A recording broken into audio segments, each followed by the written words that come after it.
Hello guys, आज जानते हैं अगर आपका घर नॉर्थ फेसिंग पे है तो उस हिसाब से, वास्तु के हिसाब से आप अपने घर की डाइनिंग हॉल, किचन और बेडरूम्स कैसे आप उसको कैटेगराइज कर सकते हो। जैसे कि अभी अभी आपकी घर की जो एंट्रेंस है वो अगर नॉर्थ है तो उस हिसाब से अपना जो है हॉल वो हमेशा साउथ वेस्ट के डायरेक्शन में रहना चाहिए, साउथ वेस्ट के कॉर्नर पर रहना चाहिए। उसी हिसाब से अपना जो पूजा रूम है वो यहाँ पर रहेगा, यहाँ पे अपन प्रेयर के लिए रह सकते हैं, जिसका डायरेक्शन हमेशा ईस्ट और वेस्ट के डायरेक्शन में रहेगा। उसी हिसाब से जैसे ही हम आएंगे वास्तु के हिसाब से अपनी किचन हमेशा ईस्ट और साउथ ईस्ट के कॉर्नर पे ही रहनी चाहिए, जहाँ पे जो भी खाना पकाने वाला इंसान रहेगा उसका फेस ऑलवेज ईस्ट के डायरेक्शन में रहेगा। सिंक ये हमेशा अपने साउथ वेस्ट के डायरेक्शन में रहेगी।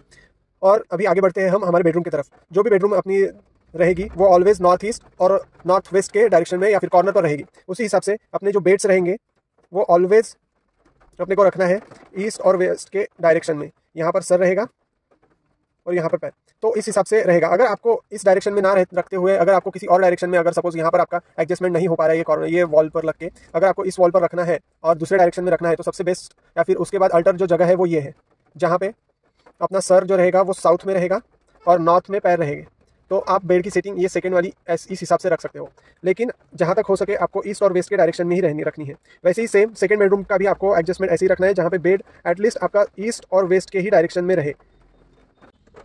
ऐसे ही वास्तु से रिलेटेड टिप और वेस्ट डायरेक्शन से अगर एंट्रेंस रहे आपके प्लॉट की या फिर आपके घर के, तो उसको कैसे कंस्ट्रक्ट करें, घर को किस हिसाब से, वास्तु के हिसाब से कैसे रखें, इस सब चीज़ों के और जानकारी के लिए और आपके पर्सनल जानकारी के लिए please subscribe and follow this channel.